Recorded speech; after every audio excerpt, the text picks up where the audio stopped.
oui, là. Tout de suite, c'était ouvert. C'était assez ouvert. Hein. Le ciel était ouvert. Vraiment, c'était ouvert. Ouais. Mieux que ça, bon, ça va beaucoup plus. Le terrain était préparé. Le terrain était très. Oui, c'est beaucoup dans la prière. C'est bien. Oui. Alors, ce matin, je suis un peu, elle n'est pas déçue, mais frustrée, parce que quand je préparais ce message, je me suis réjoui, parce que je me suis dit, il y a des jeunes personnes dans la foi, et ça va les booster, ça va leur apporter, etc. Et puis, comme tant de fois, quand on prépare un message pour quelqu'un ou pour quelque chose de précis, ben, ça ne se passe pas tout à fait comme on veut. Mais du coup, voilà, c'est enregistré, ça va être sur le site, ils vont pouvoir le suivre pour ceux qui veulent. Et puis, bah, peut-être que tout simplement, le message est aussi pour moi, pour toi, et pour vous. Voilà. Je voudrais commencer par une maxime de Billy Graham que j'ai lue et qui m'a beaucoup impacté. Le travail du Saint-Esprit est de révéler, c'est Dieu qui juge, et mon travail à moi, c'est d'aimer. J'ai beaucoup aimé ça parce que voilà, on est souvent tellement prompt à juger, à critiquer, à voir. Non, le Saint-Esprit révèle les choses, ça c'est une réalité. Des fois, on voit que chez une personne, il y a quelque chose qui n'est pas. Voilà, le Saint-Esprit révèle, mais ce n'est pas à nous de juger. C'est à nous d'aimer et d'accompagner les gens dans ce qu'ils sont et dans ce qu'ils savent.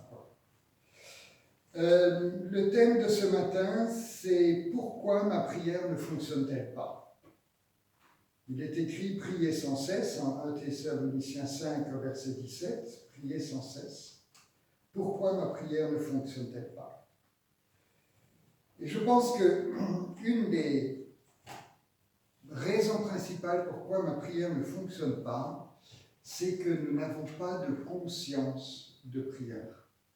Qu'est-ce que j'appelle une conscience de prière? C'est cette conscience d'être tout le temps dans la présence de Dieu, d'être tout le temps en relation avec Dieu.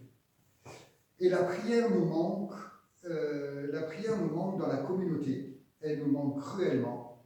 Et on disait avec Denis l'autre jour que s'il n'y a pas plus de prière dans notre communauté, elle va avoir du mal à survivre. Je parle de prière en groupe, je parle de prière ensemble, je ne parle pas de la prière individuelle. On a besoin de ça parce qu'on remarque quand même avec Denis depuis maintenant 30 ans qu'on a pratiquement tous les mercredis ou au moins une fois par semaine des temps de prière, on remarque quand même qu'il y a des choses qui se passent pendant ces temps de prière. Et je me dis on s'est dit tous les deux que si on n'a pas cette conscience de prière, ça va être très compliqué. Après, il y a la conscience de prière dans le couple. Est-ce que le couple prie ensemble? C'est un fondement. Il y a plus de 40%, 45 ou 47% des couples chrétiens qui divorcent. Parmi ceux qui divorcent, il y en a 1% parmi les couples qui prient ensemble. Donc c'est quand même impressionnant parce que la prière, c'est un ciment, c'est quelque chose qui... On se dit des choses, on se partage des choses, on a un vécu commun dans la prière, donc dans le couple. Et aussi, est-ce que j'ai une conscience de prière dans ma vie personnelle? C'est-à-dire, où c'est que j'en suis avec mon temps de prière par rapport à toutes les priorités que j'ai dans ma journée? Comment est-ce que dans ma journée, est-ce que j'ai des temps de conscience avec Dieu?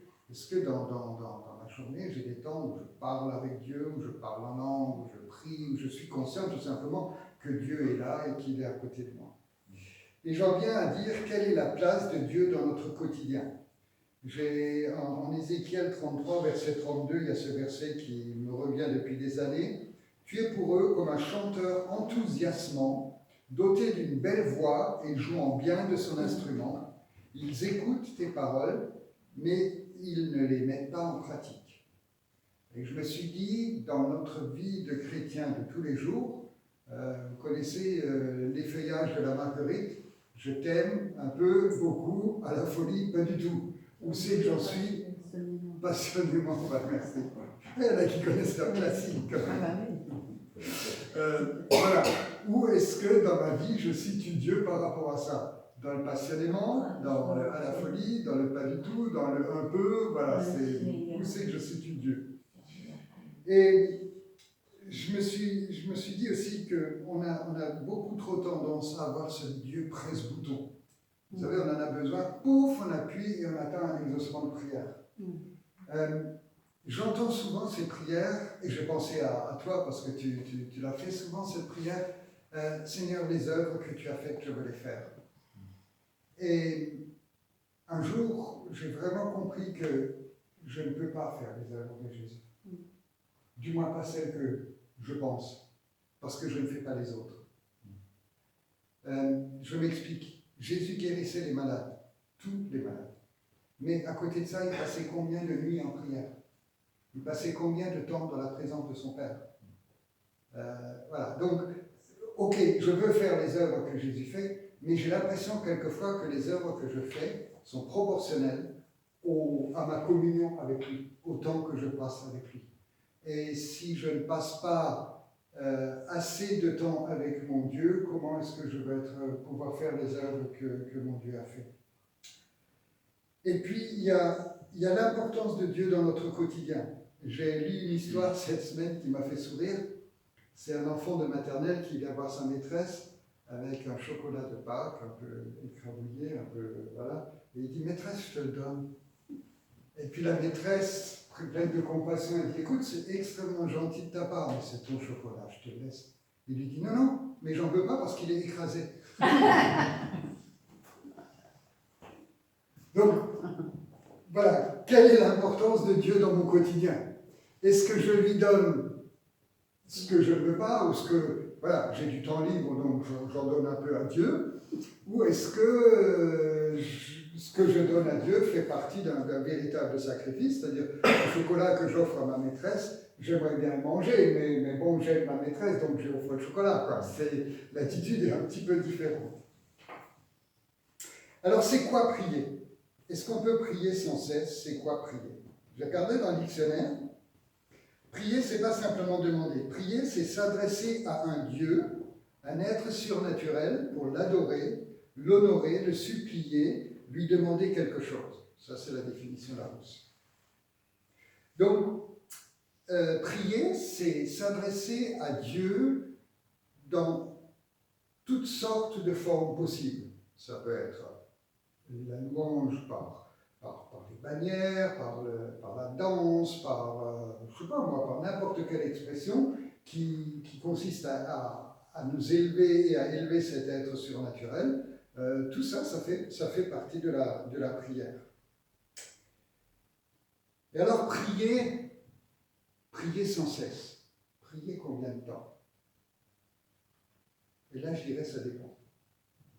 Ça dépend, parce que si ma prière se limite à des demandes, c'est effectivement compliqué de prier beaucoup. Parce qu'à un moment donné, on avait fait le tour de soi-même.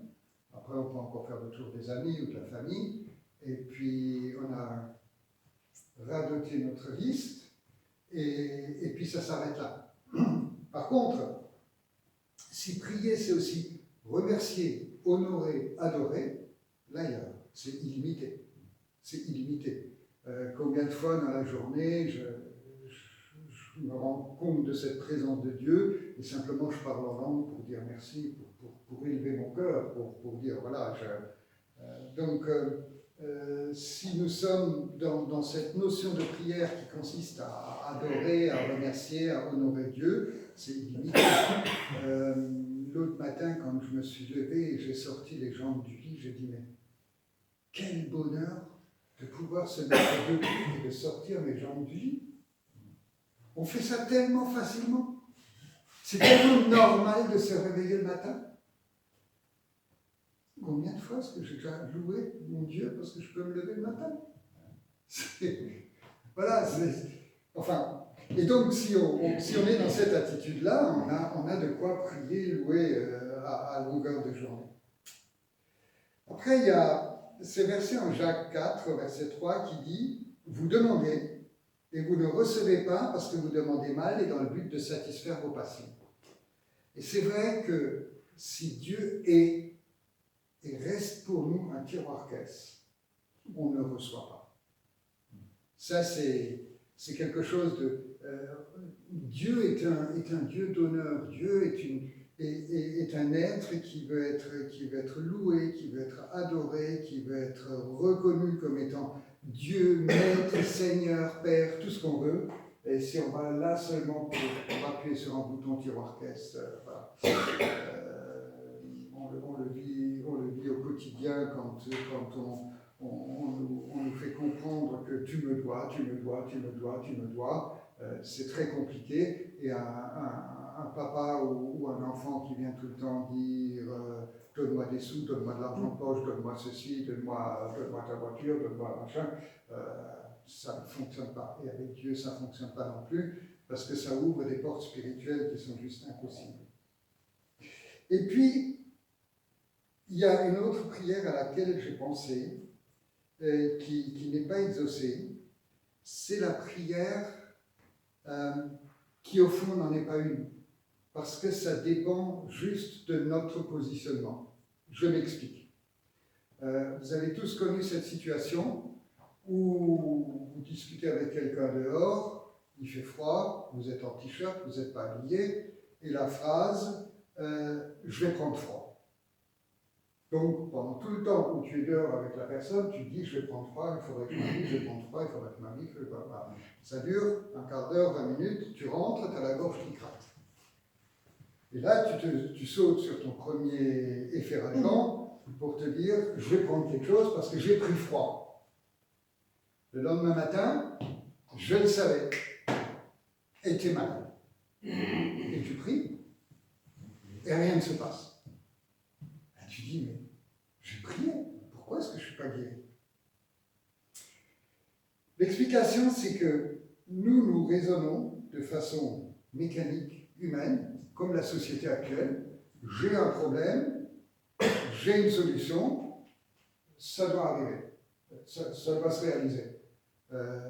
J'ai besoin de manger, je vais au supermarché, je m'achète quelque chose et je mange. Voilà, on est dans cette... Donc, si j'ai un problème, je vais chez Dieu et Dieu me guérit. Ça, c'est notre mentalité.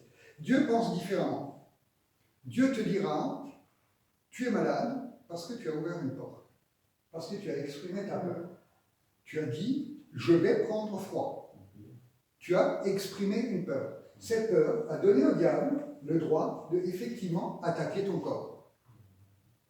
Et le diable, lui, il dit, ah, moi tu m'as ouvert une porte, tu m'as dit que tu étais prêt à prendre froid, tu as même pris un médicament pour ça, donc là, j'ai mes droits et je fais ce que je veux. Et à notre position de doute, à notre position de peur, se rajoute une position de doute parce que la guérison n'intervient pas tout de suite. Dieu, au lieu de répondre à ta prière, il est en train de te dire, maîtrise tes peurs, rejette tes doutes, prends confiance, prends position en me faisant confiance, et le diable fuira loin de toi. Ça, c'est le raisonnement spirituel par rapport aux choses. Alors, c'est par rapport, j'ai pris un exemple simple, mais dans beaucoup de choses, quand nous prions, Dieu veut nous faire comprendre quelque chose derrière. On ne peut pas toujours dire « j'ai un problème, je prie, je suis guéri ». On a besoin de réfléchir « j'ai un problème, pourquoi est-ce que j'ai ce problème? Qu'est-ce que Dieu veut me dire par là ?» Et ensuite, on prie pour prendre position. Jacques 4, 7, « Soumettez-vous donc à Dieu, résistez au diable et il fuira loin de vous. » Et le résultat de l'exemple que je viens de vous donner, c'est que la prochaine fois, quand vous serez dehors en t-shirt avec quelqu'un, vous n'aurez même pas besoin de prier, parce que vous aurez déjà appris à prendre position et à dire, c'est pas parce que je suis dehors en t-shirt et que j'ai un peu froid que je vais rattraper quelque chose. Vous comprenez? Donc il y a des prières qui n'en sont pas, parce qu'on a nous-mêmes déjà le droit, le positionnement, l'intelligence, le discernement pour résoudre les choses. Et souvent on va vers Dieu avec des prières qui, voilà, réfléchis d'abord, fais-le pour ta vie, et tu verras que... Alors, prier est une attitude. Prier, c'est la conscience d'une présence permanente de Dieu dans ma vie. Permanente. Et prier est une attitude de reconnaissance profonde. Parce que c'est cette reconnaissance profonde qui va éduquer notre foi pour croire que ce qu'on va demander, on va le recevoir. Combien de fois, je pense que vous n'êtes pas tellement différents que de moi, combien de fois je pense d'abord au malheur avant de penser au bonheur? Combien de fois je pense que le diable, il est omniprésent, il est tout le temps là, il faut... Voilà. Combien de fois j'émets des doutes plus que des assurances? Pourtant, quand je rejoins le psaume 23, Dieu me harcèle de ses bontés. La chape que Dieu pose sur nos vies est plus forte, plus grande et plus impressionnante que la chape que le diable pose. C'est vrai que celle du diable, elle est peut-être plus proche de nous, mais celle de Dieu, elle est beaucoup plus grande. Et on ne peut pas échapper à la bénédiction de Dieu. C'est juste impossible. C'est juste dans notre tête qu'on y échappe. Mais dans la pratique, on ne peut pas y échapper. Tu ne peux pas échapper au fait que le soleil brille. Tu ne peux pas échapper au fait que tu te lèves le matin.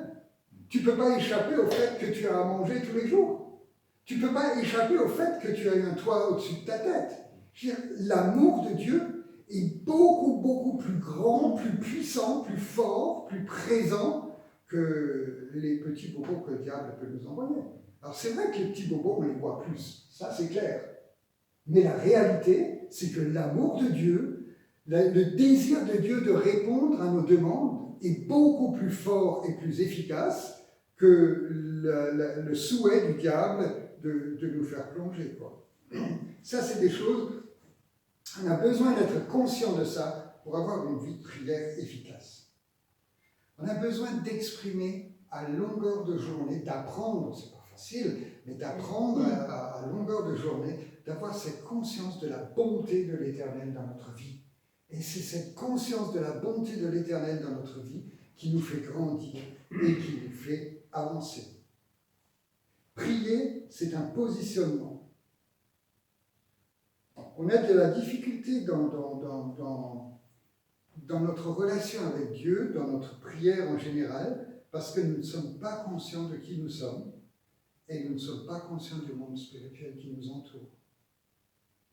Quand nous prions, nous avons souvent cette position que nous sommes devant la croix. C'est-à-dire, je suis un être pécheur, je ne mérite pas la grâce de Dieu, est-ce que Dieu m'aime vraiment? Est-ce qu'il va répondre à mes demandes? Est-ce que nous prions en ayant la croix en ligne de mire et en se disant, oui mais Jésus il a tout payé, Jésus a tout payé. Nous avons besoin d'apprendre à prier après la croix. C'est-à-dire la croix est derrière nous, c'est fait, c'est accompli. Nous sommes fils de Dieu, nous sommes assis à la droite du Père dans les lieux célestes avec le Christ. Nous ne sommes plus pécheurs, nous péchons encore, mais nous ne sommes plus pécheurs, nous n'avons plus ce statut-là. Nous avons un statut de quelqu'un qui a droit à l'exaucement de prière, de quelqu'un qui est dans la présence de Dieu, qui est dans la faveur de Dieu, qui est dans ce Dieu qui nous harcèle de bonté. On a besoin de comprendre que la croix, elle n'est pas devant nous. On ne doit pas vivre en ayant la croix en ligne de mire. On doit vivre en ayant la résurrection en ligne de mire. La croix, elle est derrière nous. Ce qui est devant nous, c'est tout ce qui peut nous ressusciter, c'est tout ce qui peut nous faire grandir, c'est tout ce qui peut nous faire avancer. Ce qui est devant nous, ce sont les faveurs de l'Éternel. Prier est un exercice et une habitude. Il faut s'exercer pour avoir conscience de la présence de Dieu à chaque instant de notre vie. C'est vraiment un combat, il faut s'exercer. Ça ne se passe pas tout seul. Nous, on pense souvent que la vie chrétienne, ouf, ça va se passer tout seul. Non, non, c'est un exercice. Je veux. Il faut s'exercer pour pouvoir se taire devant Dieu. Comme tu prends ton temps de prière, ne va pas dans ce temps de prière en déblatérant tout ce que tu as déblatéré. Prends le temps d'écouter ce qui se passe dans le silence. Alors c'est compliqué, je sais, parce qu'au bout de 30 secondes, on pense déjà à autre chose, quelquefois même 30 secondes, c'est long. Mais là aussi, moi j'ai remarqué dans ma vie que quand mon esprit divague, au nom de Jésus, je prends l'autorité pour que ce qui est en train de le faire divaguer n'a pas le droit de... Et puis ça revient vers Dieu. On a besoin de... Mais c'est un exercice difficile. C'est un exercice au début, 10 secondes, et déjà on n'est plus à l'écoute de Dieu, on est déjà nouveau à l'écoute de nous-mêmes. Après, c'est 30 secondes, après, c'est 1 minute, après, c'est 5 minutes, après... Je ne dis pas plus, parce que il faut exercer sa volonté pour croire en la faveur inconditionnelle de Dieu dans ma vie. C'est ce que je disais tout à l'heure. On a besoin régulièrement dans la journée de se dire « Mais non, Dieu m'aime. Mais non, Dieu m'aime. » On a une pensée de maladie, on a une pensée d'échec, on a une pensée de ça va m'arriver, on a enfin toutes ces pensées négatives. Redresse-les tout de suite. Tu es dans la faveur de Dieu. Tu es dans la faveur de Dieu. Il n'y a pas de raison que ça t'arrive. Il n'y a pas de raison que tu loupes un calcul. Tu es dans la faveur de Dieu. Il n'y a pas de raison voilà, peu importe. On est beaucoup trop prêt à, comment dire, à plier le genou devant l'échec plutôt que de nous tenir debout devant la victoire. Parce que la faveur de Dieu est sur nous. Il n'y a pas de raison que tes plantes crèvent. La faveur de Dieu est sur toi. Et puis, on doit aussi exercer la reconnaissance. C'est un point auquel on manque beaucoup. On n'a pas cette reconnaissance perpétuelle pour les petites choses, et tout simplement pour être fils de Dieu, et tout simplement d'avoir un Père dans le ciel. Cette reconnaissance, je le disais tout à l'heure déjà, cette reconnaissance est la base de notre foi. Parce que si nous n'avons pas la reconnaissance, nous ne sommes pas conscients des bonnes choses et nous ne sommes pas conscients que Dieu est bon. Si nous avons la reconnaissance, nous sommes conscients que Dieu est bon, nous sommes conscients que nous avons la faveur de Dieu sur notre vie, nous sommes conscients que quand nous allons prier, nous allons recevoir quelque chose parce que Dieu nous aime. Donc beaucoup de choses passent par la reconnaissance et les fils de Dieu manquent cruellement, cruellement de reconnaissance. Et puis après, prier est un exercice, c'est ce que, le dernier point, il faut travailler les petits exaucements. Parce que les petits exaucements exercent la foi pour le miracle. Prie pour les petites choses et crois qu'elles vont mieux. Prie dans ton quotidien et tu cherches un truc que tu ne trouves pas, par exemple un sachet avec un apron.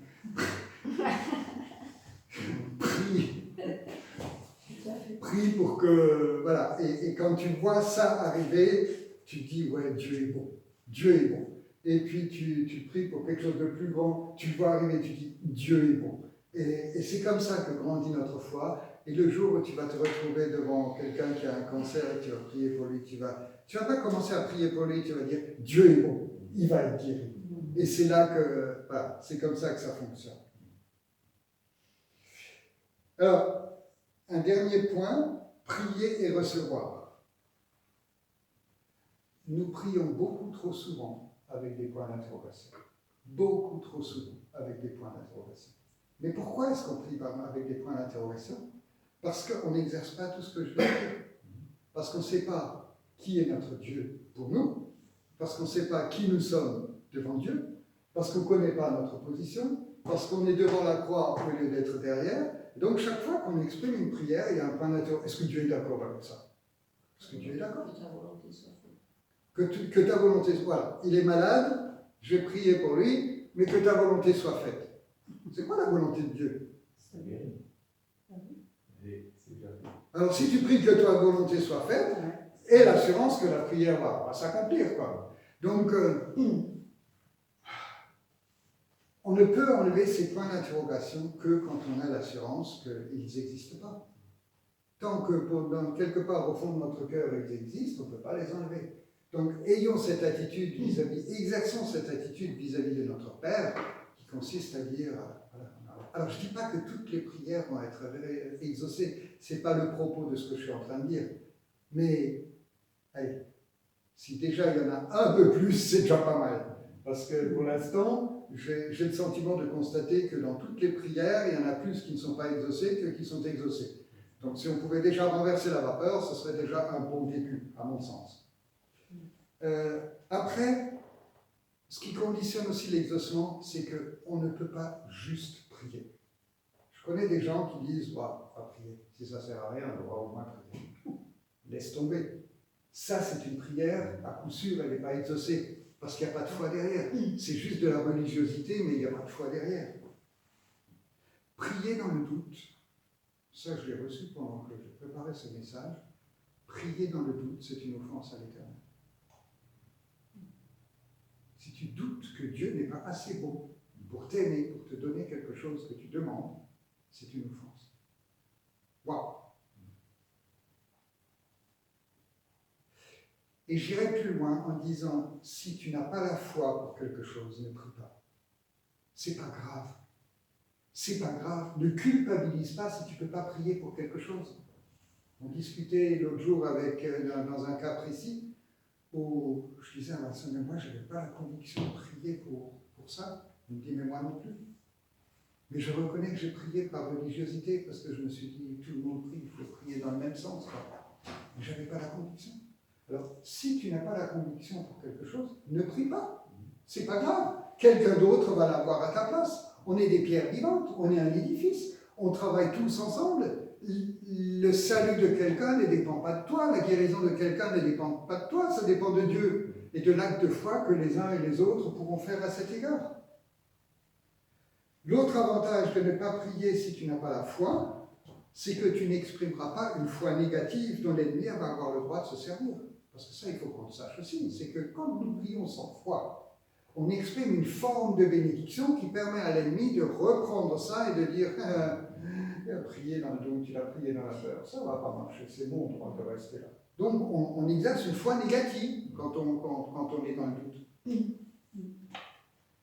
Si tu ne pries pas pour quelque chose parce que tu n'as pas la foi, au moins tu ne seras pas déçu et tu ne nourriras pas l'esprit de doute qui est en toi. C'est pas grave. Et je dirais que, je repensais à un verset que je citerai en conclusion, tu auras plus de succès à travers tes silences qu'au travers de tes bavardages religieux. Combien de fois on a des bavardages religieux parce qu'on pense que plus on parle, plus il y aura d'exaucement de prière. Prier et recevoir, donc, autre point, assure-toi que ta prière est conforme à la parole de Dieu, parce que tu ne peux pas prier si ce n'est pas en accord avec la parole de Dieu, qu'elle est conforme à tes convictions. La parole dit que tout ce qui n'est pas produit de conviction est péché. Donc si tu n'as pas la conviction, ne prie pas dans un sens qui va contre tes convictions. Et assure-toi que ta prière n'est pas du ressort de ta propre autorité. Un peu ce que je disais tout à l'heure par rapport à la maladie, mais aussi ne demande pas à Dieu de faire ce que toi tu dois faire. Par exemple, si tu as un péché dans ta vie, ne demande pas à Dieu de l'enlever. Enlève-le, prends ta position de fils de Dieu au nom de Jésus et enlève ton péché. Ne demande pas à Dieu de le faire. Quand ton voisin a faim, ne demande pas à Dieu de le nourrir, va lui ramener un morceau de pain. Voilà, il y a des choses pour lesquelles on prie, je dirais presque bêtement, mais qui sont de notre ressort, et où Dieu dit, mais attends, d'une, tu as l'autorité pour le faire, deux, tu as la capacité de le faire, trois, je t'ai donné des pieds pour... donc fais-le, quoi.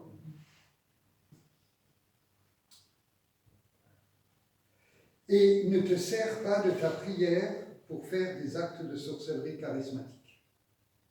Alors ça aussi, combien de fois on essaye d'influencer les choses par notre prière? La prière ne doit jamais servir à exercer un contrôle sur une personne. Combien de fois, Seigneur, dis-lui que c'est pas juste. On n'exerce pas des contrôles sur des personnes. La prière ne doit jamais servir à faire passer ta propre opinion. Tu as le droit d'avoir une opinion, tu as le droit d'exprimer ton opinion, tu as même le droit de l'exprimer dans la prière, mais tu n'as pas le droit de prier pour que cette opinion soit l'opinion de Dieu. Ça, c'est la liberté de Dieu. Toi, tu as ton opinion, mais tu ne sais jamais si elle est juste ou si elle est vraiment conforme. Peut-être que Dieu a un autre plan derrière. L'homme a ses plans, mais c'est les desseins de l'Éternel qui s'accomplissent. Donc, attention que dans nos prières, on n'essaye pas d'imposer notre propre opinion. Et notre prière ne doit pas influencer le libre arbitre d'une personne. Alors ça aussi, quand vous priez pour quelqu'un, ne priez pas dans le sens où ce que vous pensez être juste pour lui se réalise. Tu n'en sais rien de ce qui est juste pour lui. Par contre, quand tu pries pour une personne, dégage autour de lui tout ce qui empêche le Saint-Esprit de toucher son cœur. Et prie pour que le Saint-Esprit touche son cœur. Et c'est le Saint-Esprit qui va révéler les choses. C'est pas toi. Toi, tu ne sais pas ce qui est bon pour lui. Dieu le sait, le Saint-Esprit le sait. Mais toi, tu peux dégager les choses. Tu peux dégager le mensonge dans sa vie. Tu peux dégager les mauvais esprits dans sa vie. Tu peux dégager tout ce qui l'empêche, effectivement. Tout ce qui empêche ce libre arbitre de grandir et de comprendre quel est le plan de Dieu pour sa vie. Il y a des prières comme ça qu'on fait pendant des années qui ne sont pas exaucées parce que Dieu ne peut pas les exaucer. Parce que c'est injuste, c'est pas conforme à la pensée de Dieu. Et puis, quand tu pries, sois dans la reconnaissance de ce qui va se produire parce que Dieu t'aime. Et toujours au fond de toi, quand tu demandes quelque chose, cette reconnaissance parce que Dieu est capable de le faire. Parce qu'il est capable de rentrer dans ce dont tu as besoin. Ne te dis pas que peut-être Dieu n'est pas d'accord. Arrête de te dire ça. Je veux dire, quand ton enfant il vient et dit « Papa, est-ce que je peux avoir un morceau de chocolat ?» il ne vient pas dans le doute. Alors je parle d'un enfant, je ne parle pas d'un adolescent qui sait déjà ce qu'il va demander. Quand j'ai préparé ça, j'ai pensé à Océane et j'ai pensé à Myron. Océane, elle a 9 ans, 8 ans, mais elle a déjà cette capacité de demander un bout de chocolat alors qu'elle sait très bien qu'elle ne va pas l'avoir. Myron, bon, il est trop petit, il n'aura pas son bout de chocolat, mais je veux dire, lui, il est innocent. Myron, il est juste posé dans les bras de ses parents et il a une confiance absolue dans la vie qui est devant lui, parce que c'est un bébé qui a quelques semaines, quoi. Mais voilà, donc, sois dans la reconnaissance de ce que Dieu va faire au travers de ta prière. Et quand tu pries, s'il vous plaît, en priant, mettez-y de l'énergie.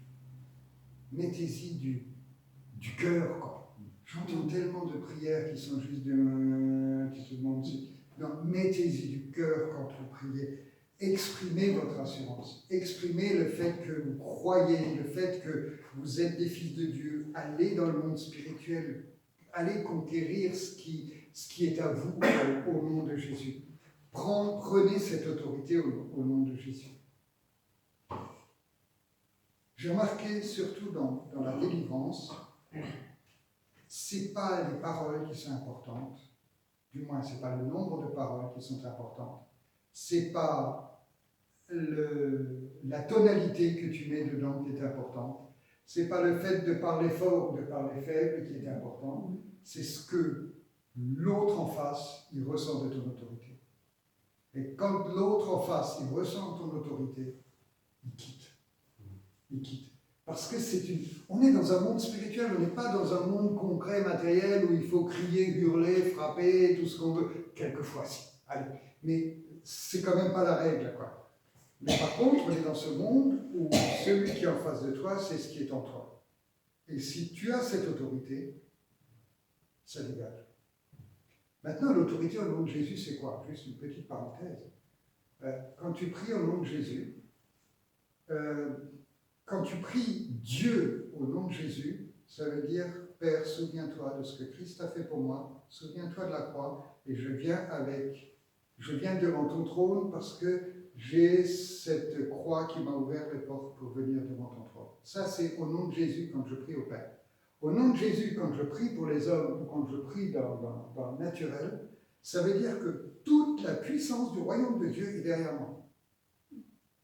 Je ne suis plus devant la croix en train de dire « Regarde ce qui... » Non, j'ai dépassé la croix. Je suis dans le royaume de Dieu. Je suis fils de Dieu. Je suis assis à la droite du Père. Donc, toute cette autorité-là, quand je prie au nom de Jésus, toute cette autorité m'accompagne. Donc, waouh, prier au nom de Jésus, ce n'est pas juste une formule. C'est un positionnement. C'est quelque chose de puissant qui est derrière moi et qui me pousse pour... en conclusion, je vais m'arrêter là. En conclusion, je voudrais juste citer 2 versets. Matthieu 6, verset 7. En priant, ne multipliez pas les paroles comme les membres des autres peuples. Ils s'imaginent en effet qu'à force de paroles, ils seront exaucés. Ce que je disais tout à l'heure. ne faisons pas un roman quand on prie. Dieu sait déjà ce dont on a besoin avant même qu'on ouvre la bouche. Donc quand on prie, soyons conscients. Soyons conscients de l'approbation de Dieu, soyons sûrs de nos droits, exprimons les prières en prenant position. Parce que c'est souvent ça qui nous manque, c'est qu'on ne prend pas position dans la prière.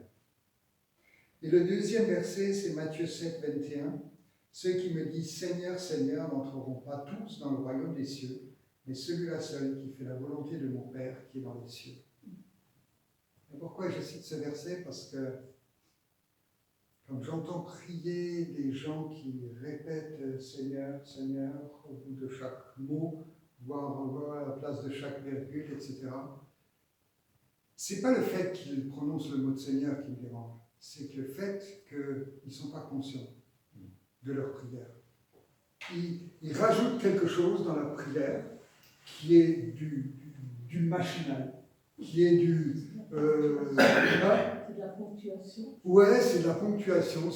Et je me suis rendu compte aussi que même moi, dans ma prière, quelquefois, j'exprime une phrase entière, et quand j'ai fini d'exprimer cette phrase, je me dis, mais est-ce que tu es conscient de ce que tu viens de dire? Ou est-ce que tu l'as juste dit parce que tu... Et ça m'arrive souvent, ça.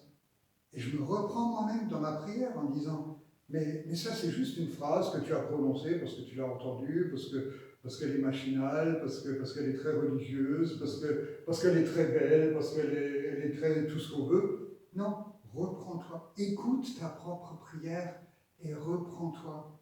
C'est pas parce que tu pries que tu es forcément exaucé, que tu es forcément dans le plan de Dieu. Si tu pries, réfléchis à ce que tu dis. Si tu loues Dieu, réfléchis à ce que tu dis. Et si tu ne sais pas réfléchir à ce que tu dis, c'est pas grave non plus, prie en langue.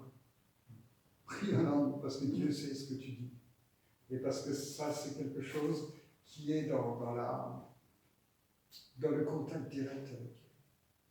Et cette prière en langue, c'est vraiment quelque chose qui est comme un bouton qu'on tourne et qui nous permet de rentrer dans la présence de Dieu. C'est quelque chose qui est vraiment à cultiver. Et puis, quelquefois, tout simplement à lâcher. Voilà. Donc, si j'ai un résumé à donner, c'est reste positionné derrière la croix quand tu es avec Dieu. Devant la croix, les pires catastrophes peuvent arriver. Derrière la croix, tout est possible. C'est dépassant cette notion d'avoir la croix de Jésus devant les yeux en disant ce Sauveur qui, c'est derrière nous, devant nous, il y a la résurrection. Devant nous, il y a tout le royaume de Dieu. Devant nous, il y a la bonté de l'Éternel, les faveurs de l'Éternel. Ça, c'est devant nous. Tu es co-héritier de Christ. Pasteur, je reviens à te dire, je suis co-héritier de Christ, fils de Dieu. Voilà. Si quelqu'un a quelque chose à rajouter, sentez-vous libre. Ouais. Beaucoup. Hein?